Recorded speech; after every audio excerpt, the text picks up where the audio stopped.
Enjoying different phases of relationship and marriage. In life, there are different phases. Just as when you go to school, you go from one level to the other. The same way in life, there are levels. And in relationships as well, there are levels. From the first level to the second level. Building a successful marriage is a lifelong challenge and it's a lifelong process. So it's not enough to say, I'm married and then there's nothing for me to do about it. There are a lot of things that we have to do. And understanding these stages of marriage and the phases that you will go through as a couple will help you to build a strong and more fulfilling relationship. Many relationships today, they are not fulfilled because they don't know, they find themselves in a phase that they are not prepared for. They don't know what to do. They are confused. And because they are confused, they are just picking formula for what to do in those stages from what they have watched in African Magic or what some friends have told them or what they just think. But in the scripture, there are things we can learn to help us at every stage, at every phase of life. Proverbs 23, verses 3 to 4 says, by wisdom a house is built, and through understanding it is established.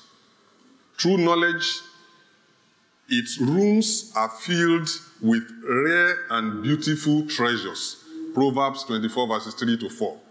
By wisdom, a house is built. By wisdom, a home is built. By understanding, it is established. So, you need wisdom, you need understanding to build your home, to build your life, so that at every stage, you are able to enjoy it.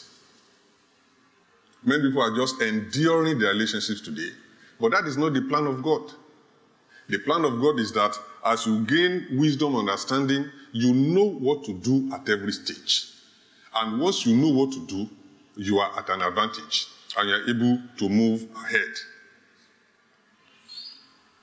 Ecclesiastes 7:19, wisdom makes one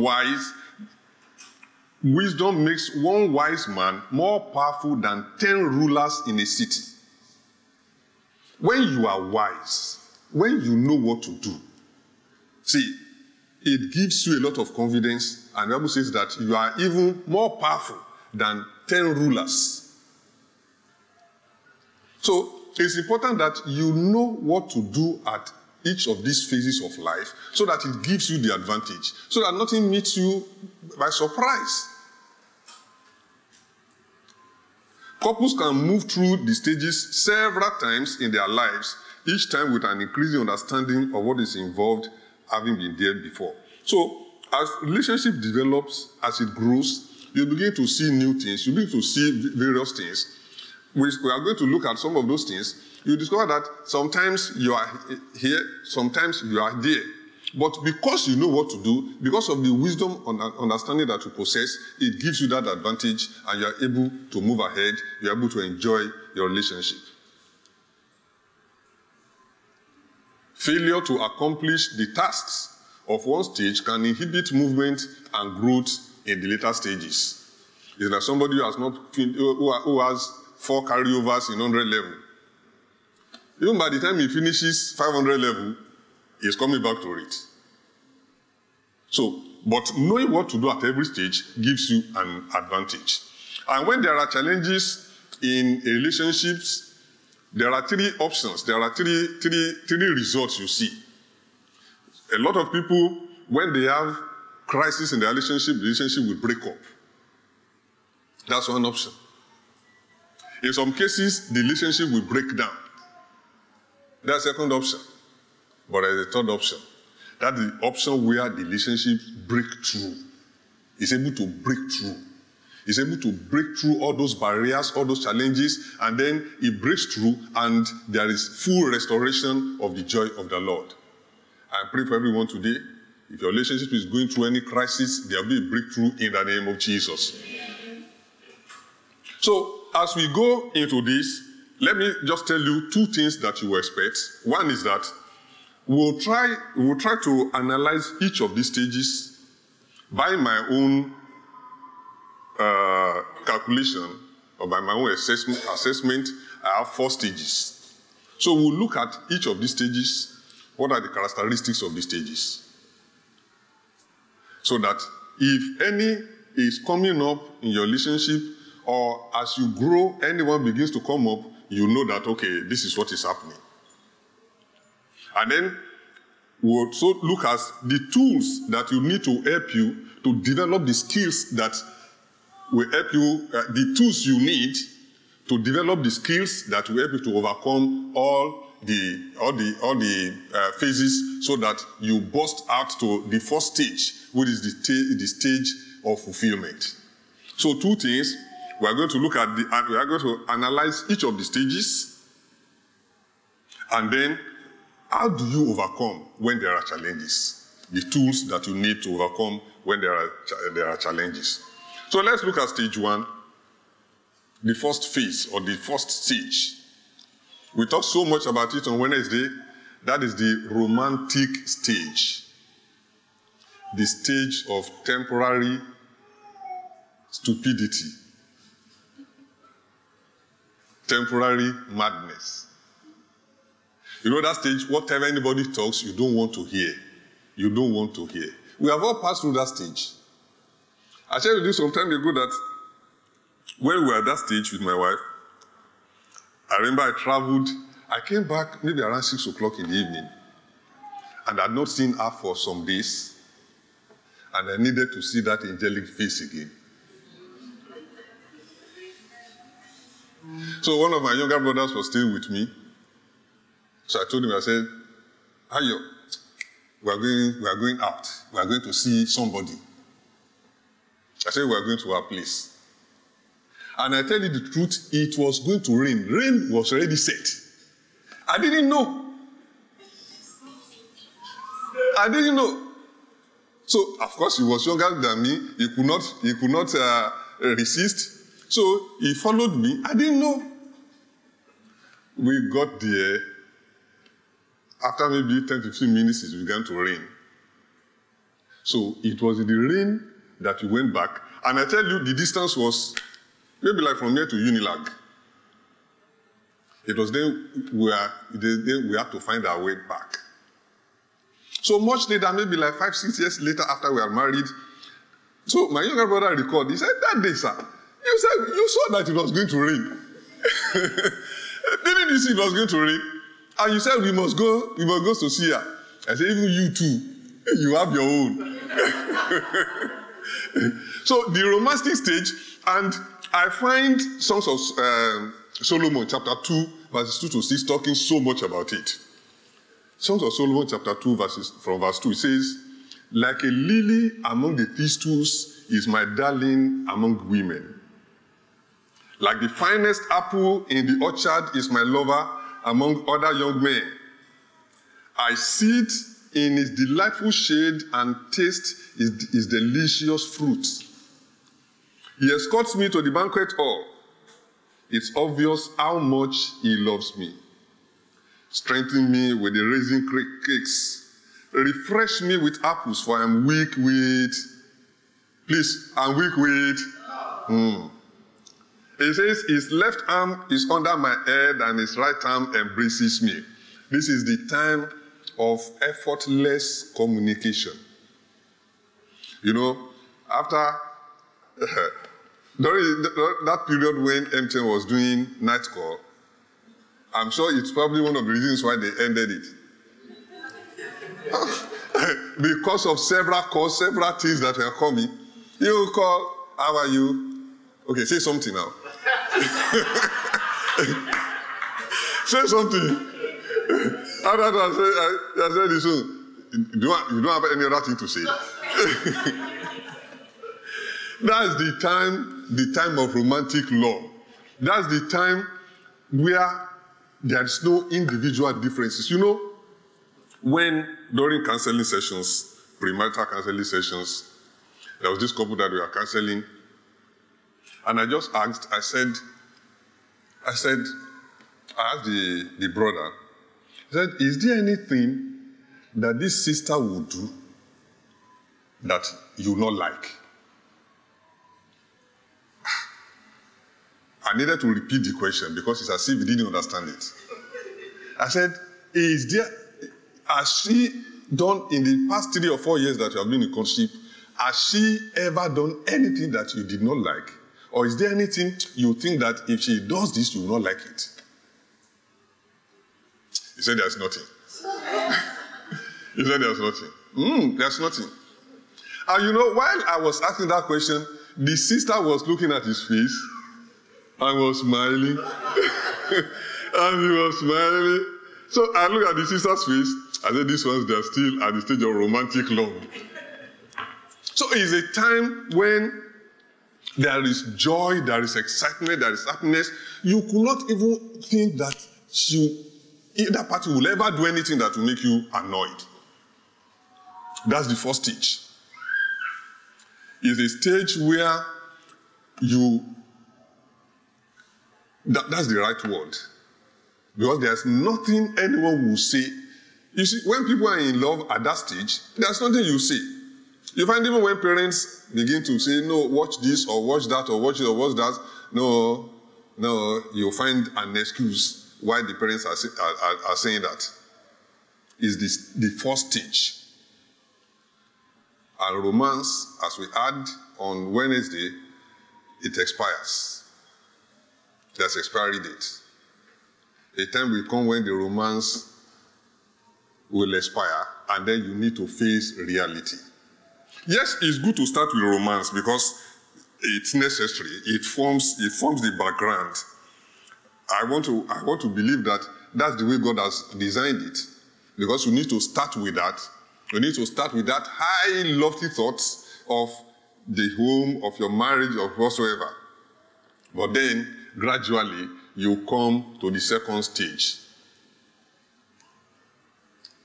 The second stage is the stage of reality. That's the stage of reality. Now, when relationships have started, or you have started building a home, and you have started living together, you know that the first 6 months, the first 1 year is usually a free time. You are going to work. My wife said at that time that she had my picture in her bag, wherever.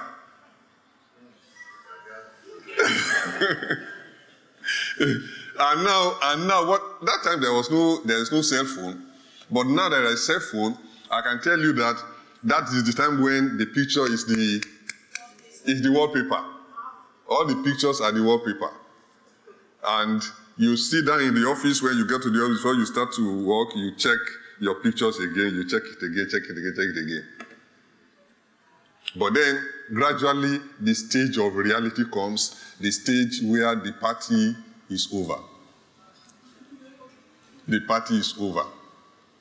So, the people that have been involved in their counseling, when it gets to this stage, and some of them, they begin to talk, I just know that, yes, now reality has set in.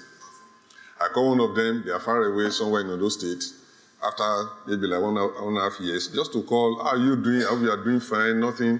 He said, the sister said, yes, we are doing fine, there's nothing. It's just that some of the things you told my husband to be doing that time, he's not doing it now. He's not doing it now. I said, why is he not doing it? He said, sir, you need to ask him. So I called him, I said, come, bro, this is what your wife said. Some of those things that we shared, you are no longer doing it. He said, there are many that she also is no longer doing. Because now they are beginning to see themselves. They are beginning to see themselves. The high energy and the high intensity of the romantic stage now gives room to what becomes routine and ordinary. That is the time you discover that the way she cooks, the salt is not enough, or the pepper is too much, or the water is not enough.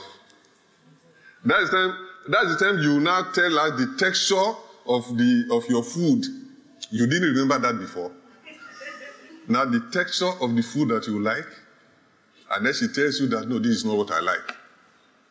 That's the reality stage. That's the time you begin to discover that you are not usually on the same page on many issues. Those things that you never bothered about in the past, you are now sensitive to it. You are now beginning to watch what is happening. What is happening? And at this stage, a lot of people don't know to marry it. They don't know how to manage it. They begin to wonder, was I really sensible when I took the decision to marry this sister? Or when I took the decision to marry this brother? That's the stage of reality. You begin to discover that you have a set of expectations that are not met. That this person is not meeting those expectations, this one also is not meeting those expectations. You begin to talk about money, how do you handle money? That's when you discover that you have been spending so much on this woman. You have been spending so much. Now, you didn't discover that before. You discover that in this house, we are spending too much on NEPA. We are spending too much on NEPA. You begin to wonder, what are the things, what are those things that have been taking so much of our money? No, I think you need to switch off the fridge, the refrigerator for some hours to conserve energy. You know, a lot of little things begin to take shape, begin to have meaning. Those things that did not have meaning before. And then you remember the words of Solomon in Proverbs that says it is better to live alone in the corner of an attic than with a contentious wife in a lovely home. You begin to get sensitive to a lot of issues. Then stage 2 begins to come up. And then you are married, you have in-laws. That's when you begin to wonder, why does she call her mom all the time?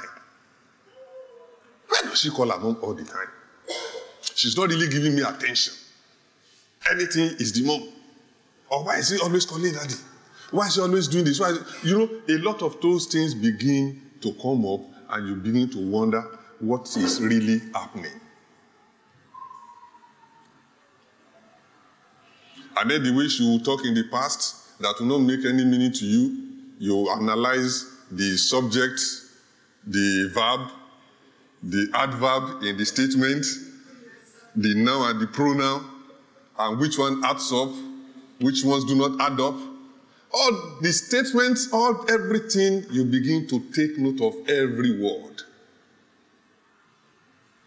And then at that time, a child has come, and then she's giving attention to the little baby, and then you are wondering what is happening.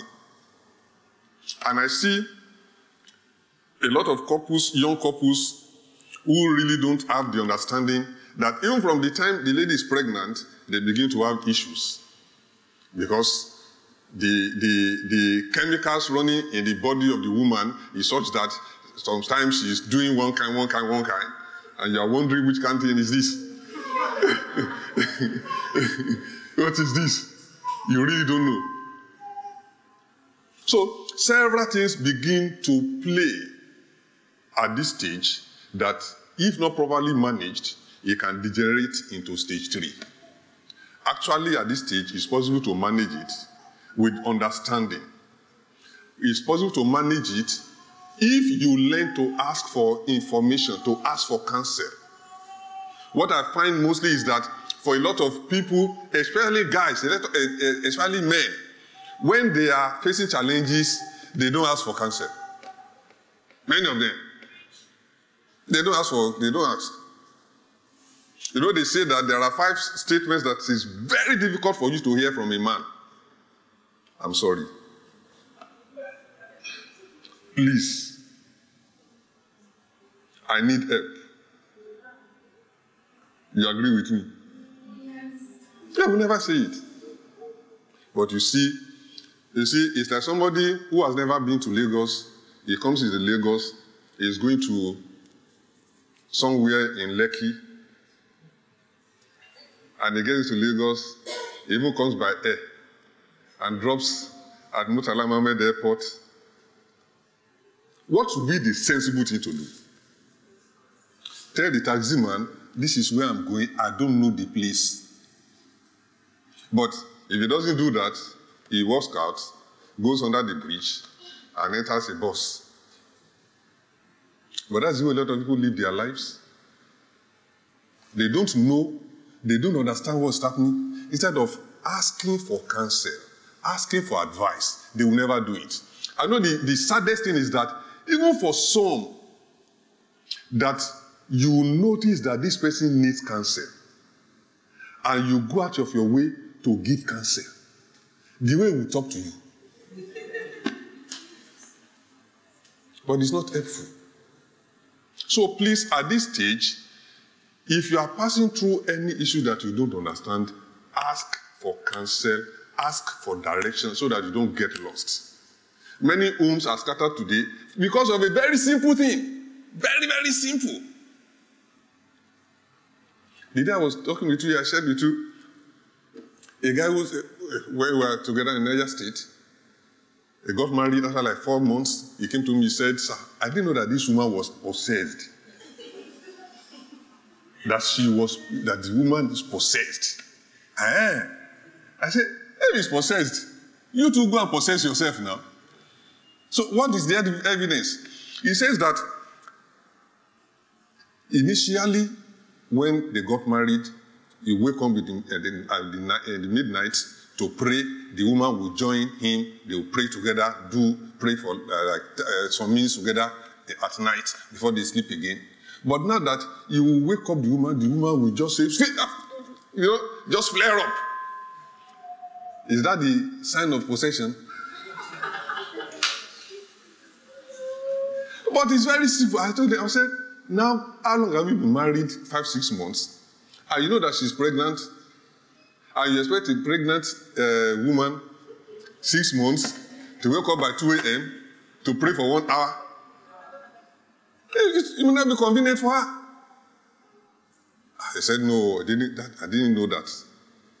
So some of the things that cause problems in the family is just lack of information. So at this stage, it's good to ask for information. Let's go to stage 3. Now, for those who do not really manage stage 2 very well, then they go to stage 3. And that is the stage of disappointment. Disappointment. Because you discover that none of your expectations are being met. None of the things, the dreams you had, the plans you had, the way you wanted to do things are not going that way. That's the place, that's the stage where there is an intense awareness of differences. And then because of that differences, each person begins to adopt what is called control strategies. They adopt control strategies. Control strategies of threats. There is a threat. You come home, it's because I'm laughing with this woman, that's why she's treating me this way. It's because I'm laughing too much. So you come home and your face is...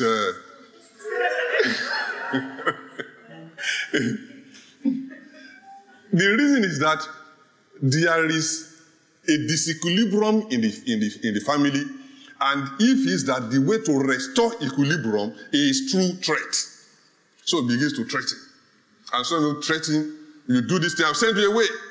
There are so many women waiting for me outside. I can bring another person. I'll send you away. And some women also, they resort to threat. What is it? I'll go back home. I'll be taking care of myself before I meet you. Nothing will happen.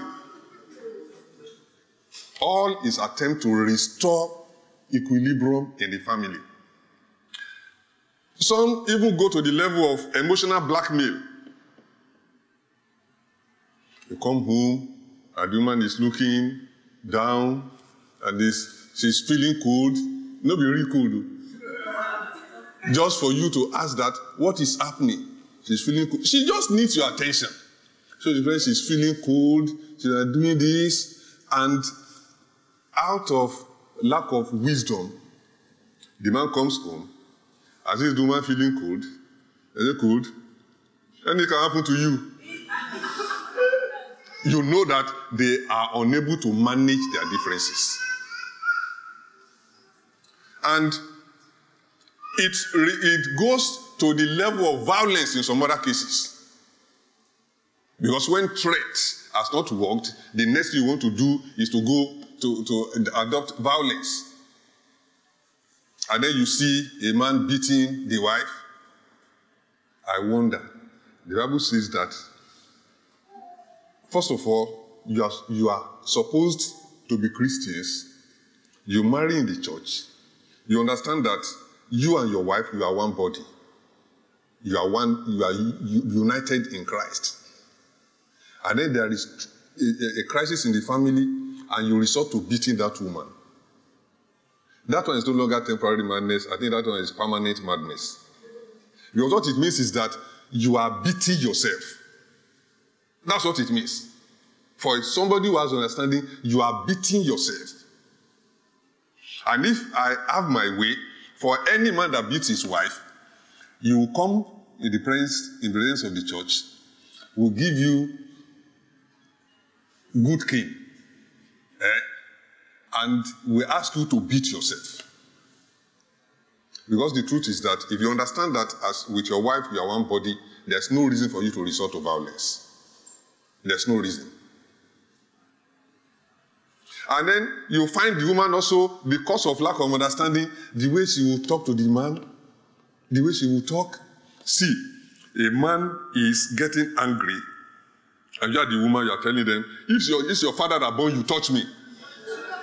If it's your father born you, touch me. I know sometimes, even when the man is trying to control himself, you still go to him, touch me, let me see what will happen. What will happen? After he has beaten you, nothing will happen. Nothing. So, but that is why we say that marriage is not for babies, it's not for boys. It's for girls. It's for a man and a woman. So you are sensitive to your man that when there's a crisis and is beginning to get agitated, to get annoyed, the sensible thing for a reasonable woman is to try to bring down the tension. The same thing for a man. When you know that you want to lose it, don't lose it. Before it drops, find somewhere, as we say, find somewhere to go. Calm yourself down. Because see, nothing good is ever achieved by violence. Nothing good. If you force, even your child, if you don't win the confidence of your child, and it's only by violence you are suppressing your child to obey you, the day he gets opportunity to get out of your roof, that day you know that you have really lost him. So, a home cannot be built like that. Then you begin to see power struggle. Individuality begins to resurface because they have been unable to manage the second stage. And then that's why each person, you have your own account, you have my own account. Your phone, you have your own password. He has his own password. So you discover that a rift, a gap is beginning to develop. And then even though they are staying together under the same roof, they are not living together as husband and wife. Each person, they are using the home like a filling station. The home is the filling station. You just go there to tap fuel and you are going on your own. So that's what happens. Then there's a lot of blame, a lot of judgment, a lot of criticism. So many things. Fear and anxiety begins to develop in the family. And then each one begins to find somebody outside to confide in. That shows that they have been unable to manage the second stage. But there is a better stage, the fourth stage. Stage 4 is the stage of cooperation, a stage of fulfillment. At that stage, the issue of romantic love is off. The issue of infatuation is off. It's a stage where the love is by choice. And we say this often and premarital counseling, that you have to choose in your heart that this is the person I want to share my life with. This is the person I love. This is the person I'm going to live with the remaining days of my life. You have to make the choice. It has to be a choice from your heart. Because as you go out, you see several beautiful ladies, you see several handsome men, you see several other people with different qualities that may attract you better than your spouse. But the fact that you have made the choice is a choice, then you are able to stay with that decision. So at this level, it's a matter of choice. And what do you see? You see that every decision that one party takes is a decision in the interest of the other person. It's not a decision, it's not out of selfishness. It's a decision in the interest of the other person. If at home I just express that, oh, when last did we take rice and beans in this family? I don't need to say, I'd like us to take rice and beans. Just as a passing thought, if I express it, you can be sure that within 48 hours, my wife will prepare it. You can come to my house to test it.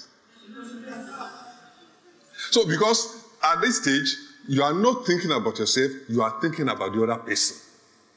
Every decision, every thought is about the other person. This is the time where there's nothing like selfishness in what you do again. All your desire is to meet the needs of the other person. Because you have built shared histories, shared experiences that you have had together, you are able to overcome any challenges that come your way. You are able to overcome. It's a commitment. At that level, there's a commitment to make sacrifice, to suspend your own desire, to see that the other person is happy.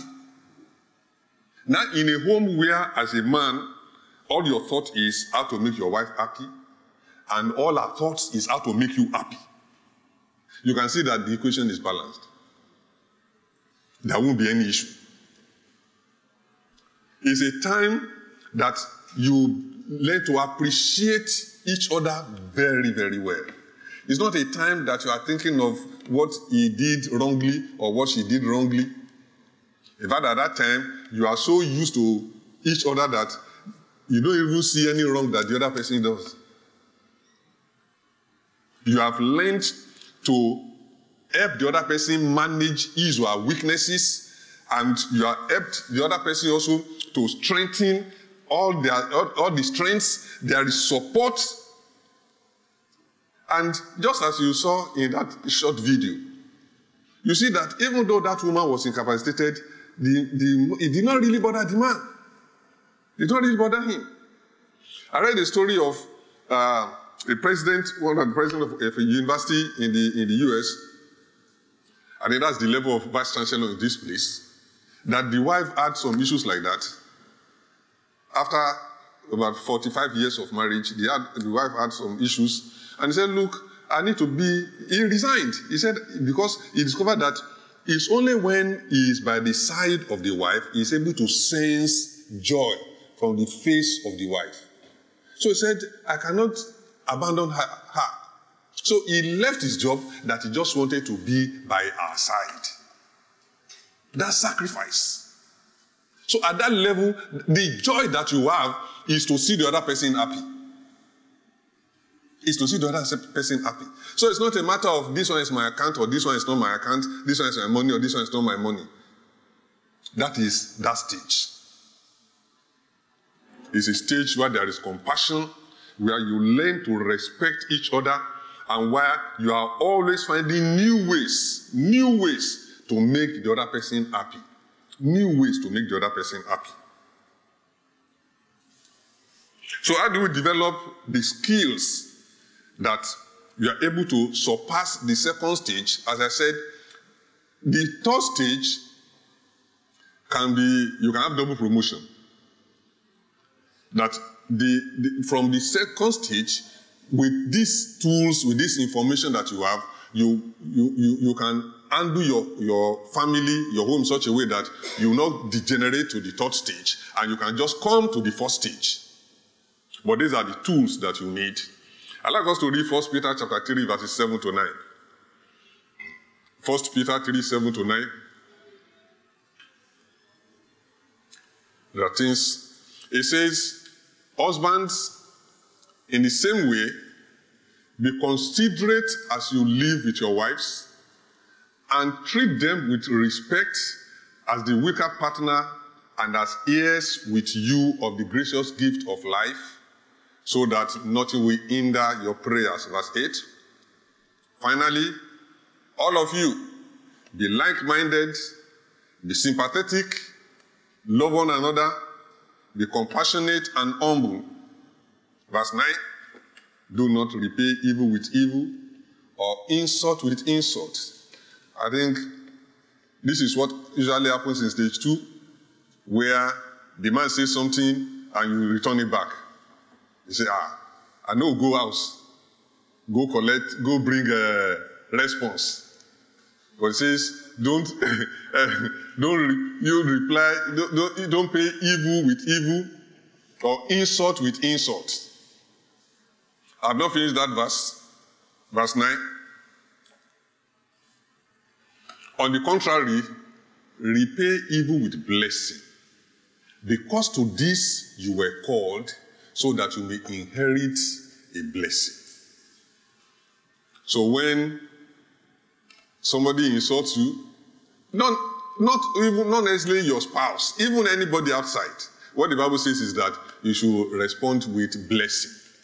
How much more if there is a disagreement in the family and one person is getting agitated? The response should be with love. So let me share with you, there are 5 things I want to share as tools that we can use to overcome these challenges and to help us enjoy all the phases of our relationships and marriage. Number 1, I just used an acronym. The acronym is TRUST. The T stands for tenderness.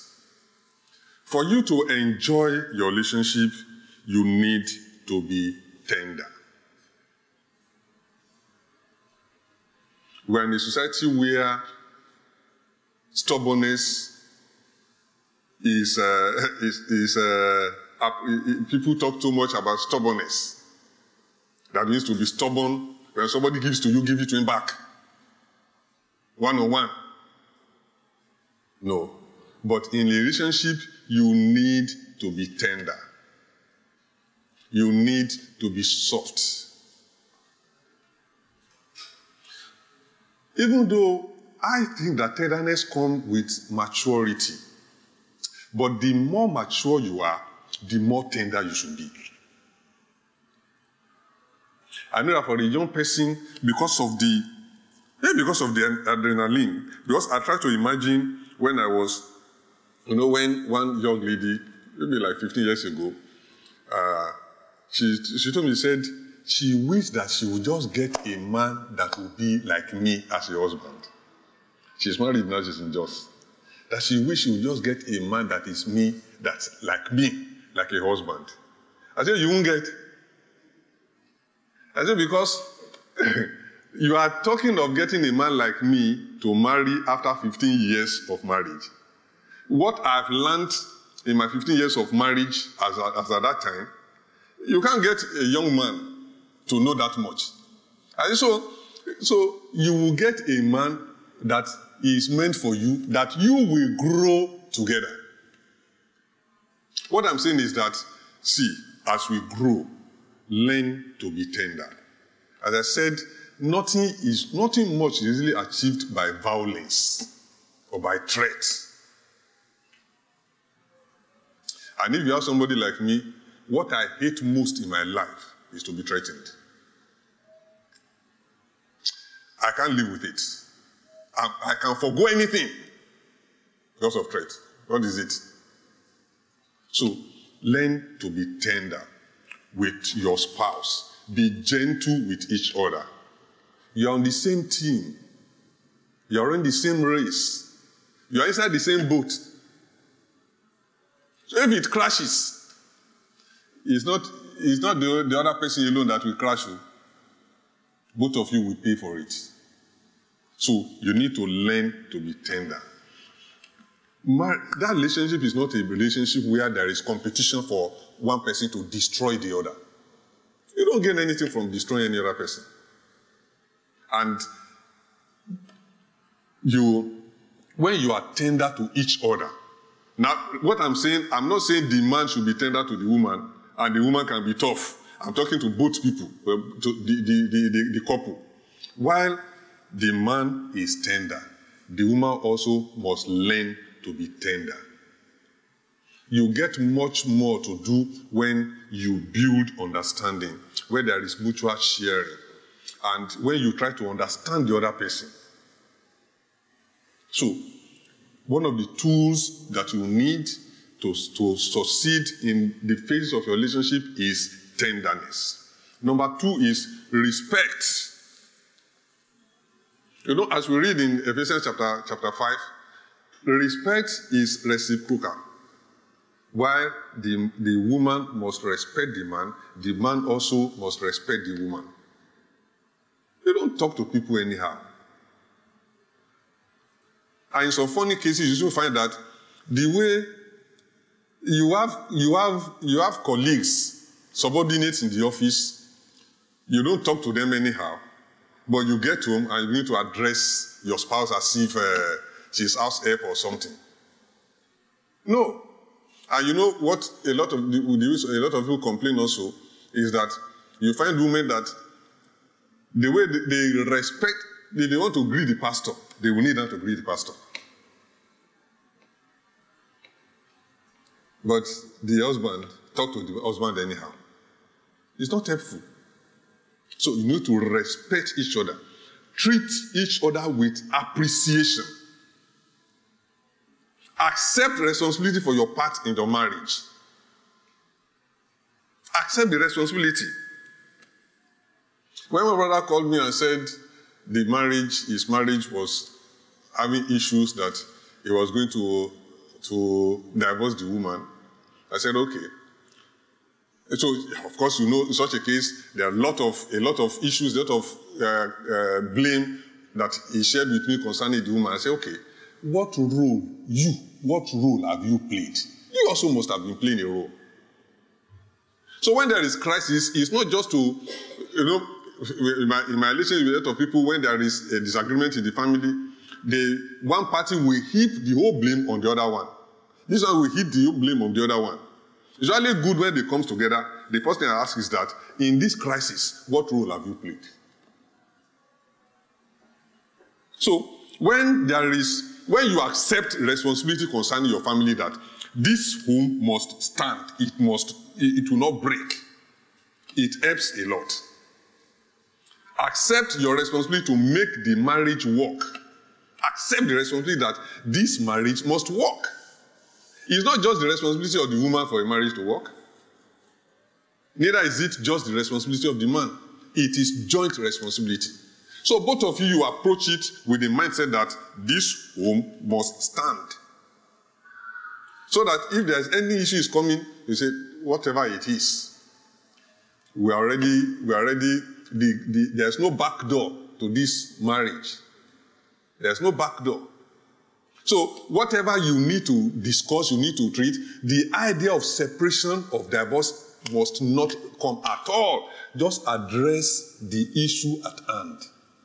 Not to say, I'll just send you away. No.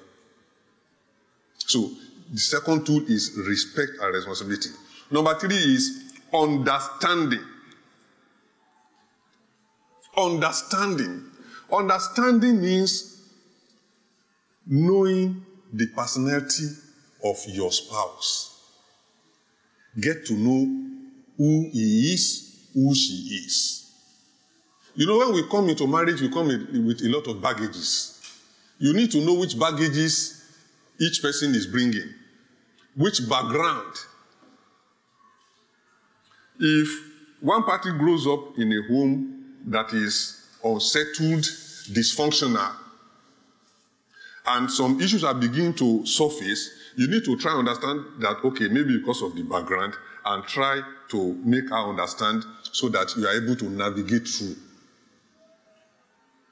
So understanding means getting to know where each person is coming from, the personality of each person, what are his choices, what are his preferences, how has he grown up, what has been his experiences of life, and coming into this relationship. So when you understand that, it helps to overcome all this. Know that you are never going to be alike. You are never going to be alike. I've been married for over 30 years. It doesn't mean we are alike in every way. But we have built an understanding that those differences no longer make any issue. We are able to live with those differences. So understanding will help you to live with the differences from each person. Number 4, the S is security. Security.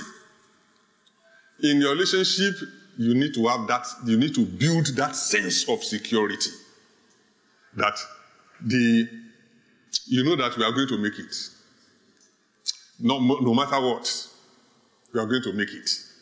That must be your mindset. You build a security that no one feels threatened. If you travel, you come back, your wife has no reason to begin to wonder what must have happened where you went to. That's a sense of security in the home. And you have a colleague who is the opposite sex that you relate together in the office or in the environment or in the church. There should be a sense of security. It's not to begin to suspect that maybe there's something. And part of it is being open with your phone. As simple as it is. Be open with it. What are you hiding? Is it your account? Have you what? What is it? Be open. Let there be no room for suspicion. Don't create any room for the other person to suspect you. When I was handling PTF job from Mina, I was handling the job in Offa Polytechnic. And from Mina, you pass through Bida, Ilorin to get to Offa. And we had this sister very close to us who was staying with us. She was a student of Bida Poly at that time. And on my way, I was handling the project in Bida Polytechnic and Offa Polytechnic. So usually we have the first meeting at Bida, and then the whole team will move to Offa. Have the second meeting there before each person will return to his destination. And so this sister was in Offa. I was in Bida. And after the meeting, of course, when I go to the school, I contacted that I was already in school, this and that. So she said she needed to see, what do you call it now? Somebody in Ilorin. And if you know the way, at that time from Bida to Ilorin was about 3 hours drive. So I picked her. We were together in the church. She was Sunday school teacher under me in the church. So I picked her, dropped her at Ilorin, moved to Offa. When I finished, on my way, I picked her at Ilorin, dropped her at Bida, and came to Mina. So you can see that while I was leaving, my wife did not see her in the vehicle. I've taken her there. All the transactions had ended. I came back also alone. But see, what happened was that there was no phone. Answered at that time. What happened was that immediately I got home, I told my wife that when I was going for this meeting from Bida, this and this, what happened, I already explained all that happened to her. Only maybe like 3 weeks or so later, I didn't know, on the public transport, a member of the church who was traveling saw us, just 2 of us, in the vehicle. You are seeing in the vehicle. So she came, and I didn't know, the person that we got to hear from that told my wife was not really the person who saw us. So you can imagine that the person who saw us must have told some other people. So eventually the thing got to my wife, and the way it got to her is that,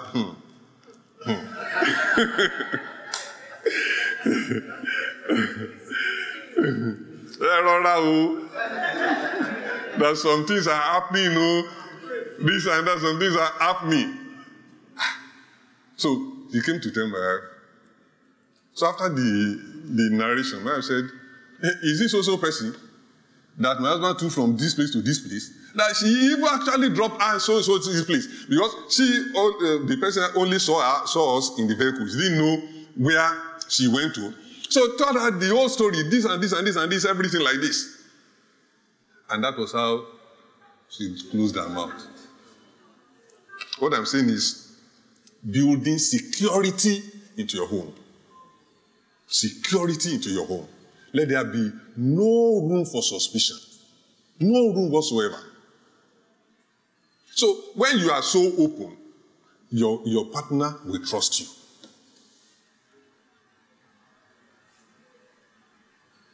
And the last one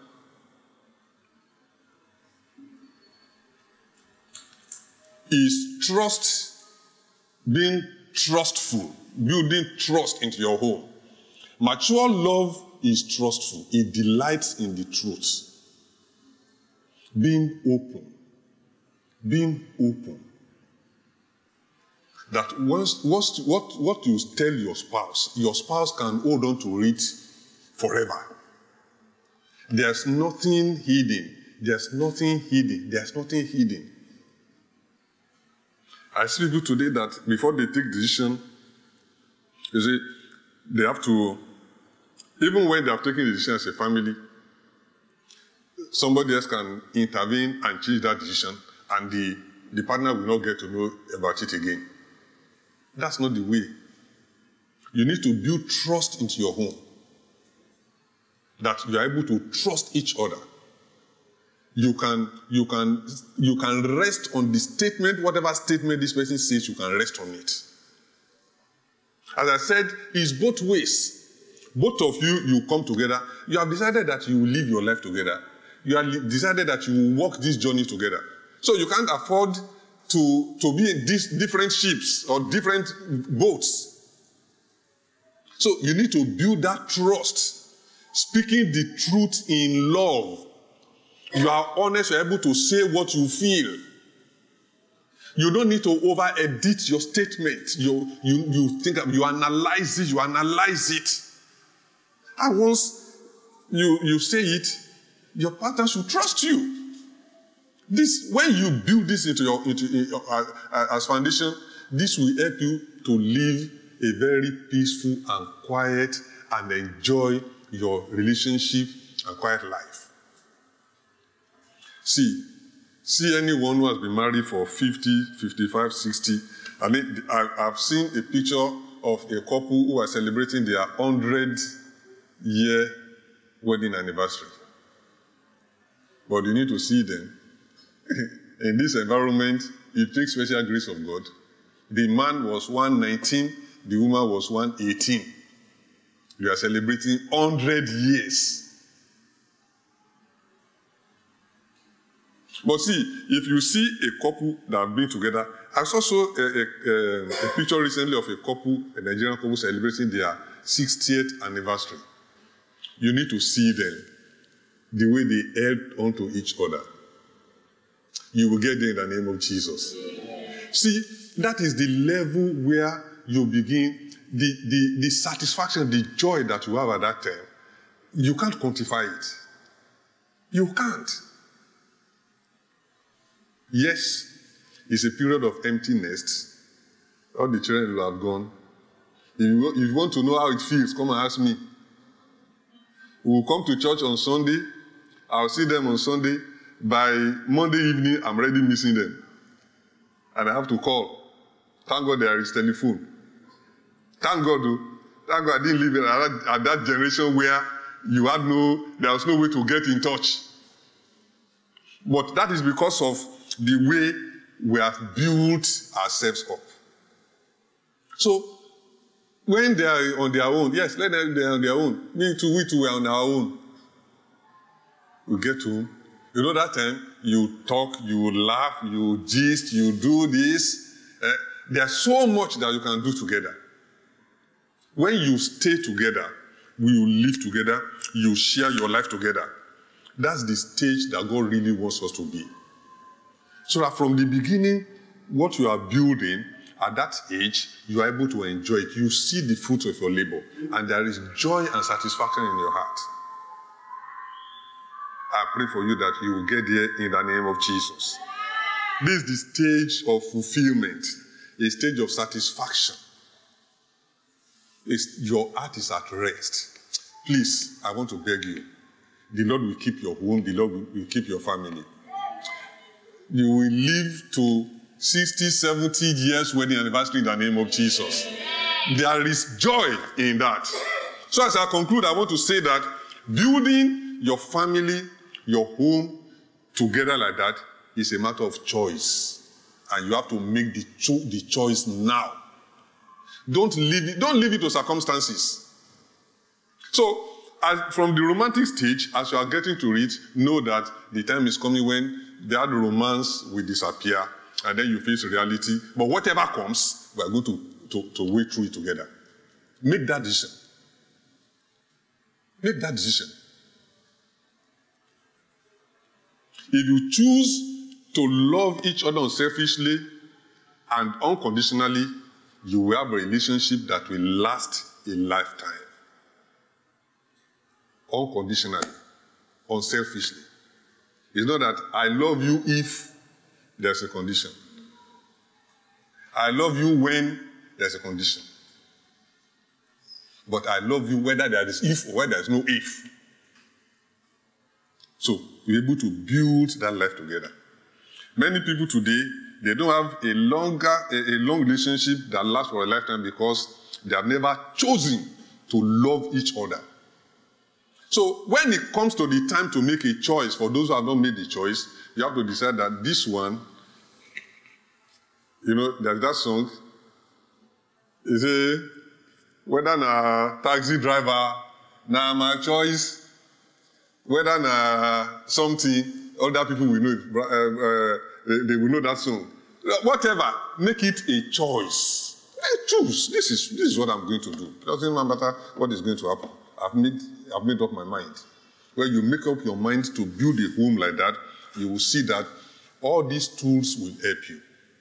So don't just leave it to circumstances. Don't just go into it that, well, if it works or if it does not work. I've had reason to cancel people like that in the course of our relationship, of the counseling, and one of them said that, well, we see if it works. If it doesn't work, each person can go his own way. I called the guy later. I said, oh boy, go and pray again. Because this person has not really made up her mind. So make up your mind. Make up your mind. Lastly, great relationships are not built in a day. Great relationships are built daily. A great and longer-lasting relationship can never be built in a day. It is built daily. Every day, you deposit what will sustain the relationship, what will make it last, what will make it stay long together. And I pray for you this morning that all that you need, the Lord himself will supply to you in the name of Jesus. I'll be talking about love 360, love in every aspect of life. Love that is sacrificial, love that is caring, love that is compassionate, love that is looking for the good of the other person. And that love, the Lord himself will cause you to rise from every heart in the name of Jesus. That you will live a loving, longer-lasting, fulfilled life in the name of Jesus. Shall we pray? Father, we thank you, Lord, for your word. You have given us the Holy Spirit to live in us, to cause your love to rise in our hearts. Lord, I'm lifting every home, every family, every relationship that may be passing through stress, I ask this morning that you cause your love to flow from the heart of the man, from the heart of the woman, in the name of Jesus. Love that is able to restore joy, peace, and fulfillment in that family, in the name of Jesus. For everyone